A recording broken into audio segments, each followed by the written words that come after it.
बिस्मिल्लाहिर्रहमानिर्रहीम। अस्सलाम वालेकुम। आज 8 मई है और दिन है सोमवार का। सुप्रीम कोर्ट ऑफ पाकिस्तान में 8 रुकनी बेंच ने बहुत अहम समाअत की है।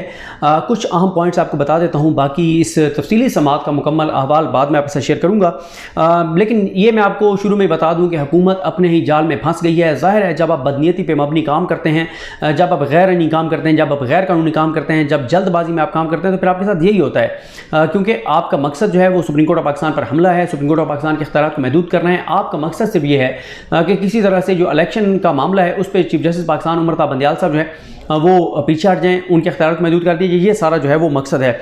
और इस सारे मकसद के लिए जो इन्होंने जो कानून साजी की, उसमें जो इन्होंने पॉइंट्स लिखे, उन्हीं पॉइंट्स के खिलाफ इन्होंने इस्तदा की। जिस एक पॉइंट ने, जस्टिस मुनीब अख्तर साहब के उस एक पॉइंट ने ही पूरी समाअत को का रुख मोड़ दिया है, पूरी सूरत हाल को तब्दील कर दिया है। सबसे पहले तो जो आज 7-8 चीज़ें बड़ी अहम हैं वो आपको बताता हूँ, बाकी तो फिर बाद में बात करेंगे कि कब क्या हुआ। लेकिन एक तो सुप्रीम कोर्ट ऑफ पाकिस्तान ने कहा कि सुप्रीम कोर्ट इसमें देखेगी कि क्या जो मुकन्नना है, क्या उनके पास ये इख्तियार था, क्या पार्लियामेंट के पास ये इख्तियार था कि वो कानून साजी के ज़रिए सुप्रीम कोर्ट के आइनी इख्तियारात को महदूद कर दें। क्या पार्लियामेंट के पास ये इख्तियार था कि वो कानून में तब्दीली करके और बदनीयती पे मबनी, ये तो उन्होंने नहीं कहा लेकिन नज़र आ रहा है, बदनीयती पे मबनी कानून साजी करके और सुप्रीम कोर्ट के जो इख्तियारात उसको महदूद कर दें जो आइन ने उनको दिया हुआ है।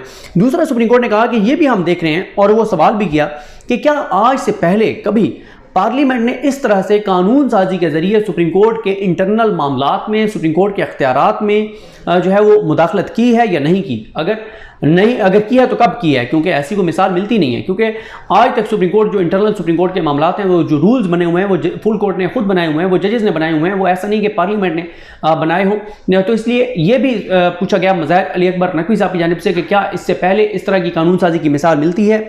साथ बहुत सख्त ऑब्जर्वेशन थी, बहुत इंपॉर्टेंट ऑब्जर्वेशन थी जस्टिस आयशा मलिक साहिबा की।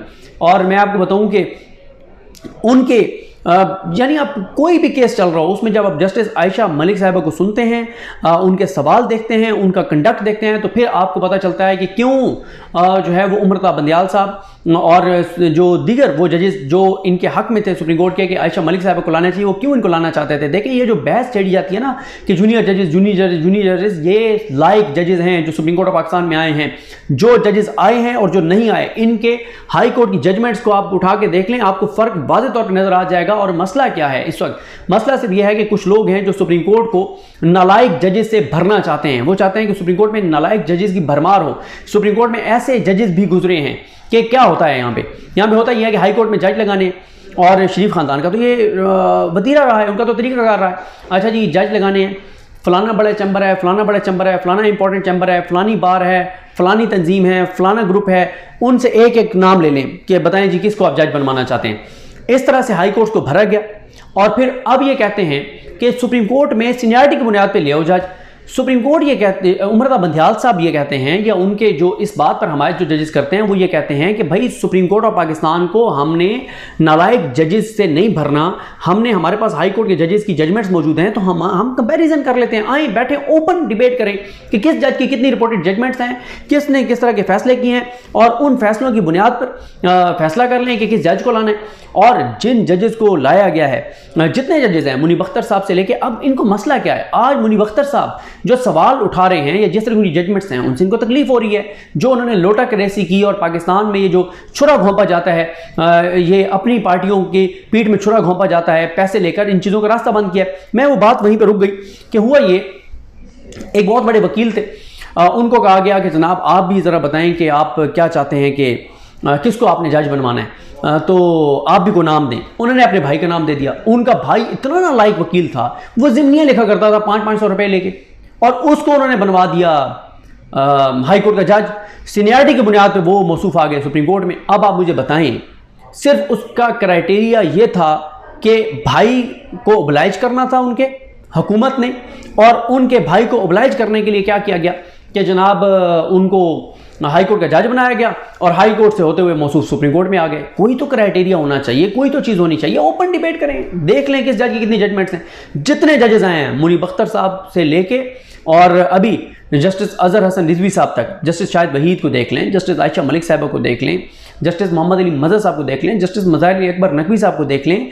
ये वो जजेस हैं जिनकी जजमेंट्स आप पढ़ें हाई कोर्ट्स में तो आपको पता चलता है कि ये कितने बड़े जजेस हैं, और यही तकलीफ है, यही मसला है। ज़ाहिर है एक नालायक बंदे को आप लाते हैं, वो कंप्रोमाइज़ होता है, नालायक होता है, उसको आइन कानून उस तरह नहीं आता होता जिस तरह से एक लायक जज को कमांड होती है, और जो लायक होता है वो फिर कंप्रोमाइज़ नहीं करता, वो फिर डरता नहीं है।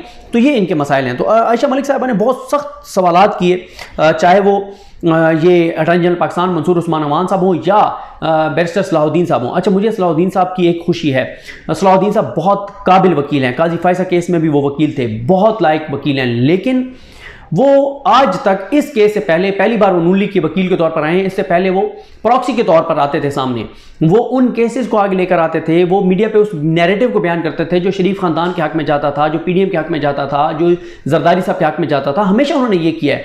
लेकिन मैं ऐसे लोगों की इज्जत करता हूँ और मेरे दिल में उनकी इज्जत बढ़ जाती है। यानी पहले मैं उनकी जो काबिलियत है उसका मैं ज़ाहिर है उनके एक रिगार्ड करता हूँ, बड़े लायक वकील हैं, लेकिन मैं ये हमेशा कहता था कि ये प्रॉक्सी हैं, शरीफ खानदान के लिए सामने आते हैं, उनको फ़ायदा पहुंचाने के लिए काम करते हैं। लेकिन अब मेरे दिल में आज उनकी इज्जत बढ़ गई है, क्योंकि अब वो खुल के नून लीग के साथ खड़े हो गए हैं। उन्होंने खुल के बता दिया कि हाँ मैं नून लीग का हामी हूँ, हाँ मेरे जो है वो इंटरेस्ट जो हैं वो नून लीग के साथ हैं, हाँ मुझे अब नून लीग ने वकील किया। तो ये उनकी एक अच्छी चीज़ है, इस पे उनको अप्रिशिएट करना चाहिए कि वो खुल के आ गए हैं। अब वो जो गैर जानिबदारी की आड़ में जो शरीफ खानदान को फ़ायदा पहुंचाते थे, जो उनको सर्व करते थे, और कोई उनका बैक एंड पे जो भी राब्ते थे शरीफ खानदान के साथ, नून लीग के साथ, जो भी उनका मामला था वो अल्लाह की ज़ात बेहतर जानती है था नहीं था, लेकिन अब वो खुल के आ गए हैं कि हाँ मैं नून लीग के साथ हूँ। तो ये अच्छी चीज़ है, बल्कि नून लीग को चाहिए कि उनको आगे जिस तरह से नून लीग की नवाजती है उनको बिल्कुल कोई देना चाहिए, उनको कहीं ना कहीं ओबलाइज करना चाहिए सलाहुद्दीन साहब को, क्योंकि पिछले उन्होंने 3-4 साल में मीडिया पे जिस तरह से जो उन्होंने नैरेटिव बनाया, गैर जानिबदार माहिर कानून के तौर पर मीडिया पर आकर जो उन्होंने काजी फायसा साहब का केस जिस तरह से लड़ा, जिस तरह से वो मामला ले गए थे, ऑडियो लीक्स और इन चीज़ों का इसमें हाई कोर्ट में ले गए थे, तो इन सारी चीज़ों के ऊपर मेरा ख्याल है कि उन्होंने जितनी सर्विसेज दी हैं, तो मेरा ख्याल है कि इस पे उनके खिलाफ उनको ज़रूर जो है वो ओबलाइज किया जाना चाहिए। उसके बाद जब ये कहा जा रहा था कि जहाँ पे भी आइन की तशरीह का मामला होगा वहाँ पे जो है वो फुल कोर्ट, क्योंकि ये बहुत इंपॉर्टेंट मामला है और केस ऑफ फर्स्ट इंप्रेशन है, तो इसलिए वो कह रहे थे कि जनाब आप फुल कोर्ट बना दें। तो सुप्रीम कोर्ट ऑफ पाकिस्तान ने कहा कि ये बताएं कि जब भी आइन की किसी तशरीह का मामला हमारे पास आता है तो वो केस ऑफ फर्स्ट इंप्रेशन होता है। तो ऐसा नहीं है कि अगर पहले तशरीह हुई हो फिर तो ज़रूरत ही नहीं है। तो वो केस ऑफ फर्स्ट इंप्रेशन जो है उसमें हम कई रोज़ाना सुनते हैं, कभी 3 रुकनी बेंच सुनता है, कभी 5 रुकनी बेंच सुनता है। तो ये तो कोई बात ना हुई कि आप कह रहे हैं कि ये केस ऑफ फर्स्ट इंप्रेशन है। तो इसलिए आप इसको ये नहीं कह सकते कि जनाब आप जो है वो करें कि आप फुल कोर्ट बिठाएं। फिर आयशा मलिक साहिबा ने बड़ी एक इंपॉर्टेंट, आयशा मलिक साहिबा ने मुनीब अख्तर साहब ने उन्होंने बड़े इंपॉर्टेंट 2 चीज़ें रेज़ की।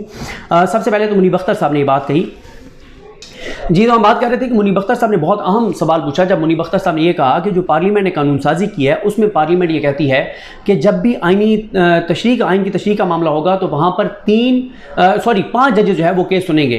तो उन्होंने कहा कि हुकूमत की गिनती कमज़ोर पड़ गई है, यहाँ गिने कितने जज बैठे हैं, आपके सामने है ये 8 जज बैठे हैं। जब हुकूमत 5 जजेस कह रही है तो अब अटॉर्नी जनरल कैसे आगे कह सकते हैं या नून लीग के वकील कैसे आगे कह सकते हैं कि फुल कोर्ट बनाएं? जो तो आप अपनी कानून साजी से मुतज़ाद बात कर रहे हैं। अपनी कानून पार्लियामेंट खुश है, राजी है कि 5 जजेस बैठ के और आइन की तशरीह करें, और आप कह रहे हैं कि फुल कोर्ट बने, तो आप वहाँ पे भी फुल कोर्ट लिख देते। तो फिर हर क्या आइन की तशरीह का मामला जो है वो क्या फिर सुनेगी फुल कोर्ट सुनेगी? फिर एक और चीज़, रूल्स की अमेंडमेंट का जो रूल्स की तशरीह का मामला है, फिर वो भी क्या फुल कोर्ट बैठ के तशरीह कभी भी किसी सुप्रीम कोर्ट के किसी रूल की तशरीह का जो मामला आएगा तो क्या हर मामला जो है वो फुल कोर्ट बैठ के उसकी तशरीह करेगी? क्योंकि बनाए वो फुल कोर्ट ने हैं तो सारे बैठ के तशरीह करें।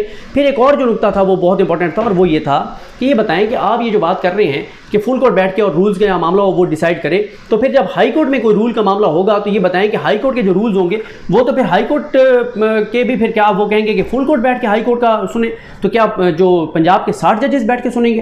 क्या सिंध हाई कोर्ट के 40 जजेस बैठ के सुनेंगे? तो ये भी एक इंपॉर्टेंट पॉइंट जो है वो उठाया गया। तो ये जो इनका था कि पहले इन्होंने जल्दबाजी में ये कर दिया, 5 जजेस कर दिए। अब इनका साथ मसला ये हुआ है कि जब इन्होंने फुल कोर्ट बनाया है तो इनके जहन में नहीं था कि ये जजेस नुकता निकाल लेंगे, और जजेस ने निकाल लिया। जब पार्लियामेंट कह रही है कि 5 जजेस बैठे आइन की तशरीह में, तो ये तो 8 जजेस बैठे।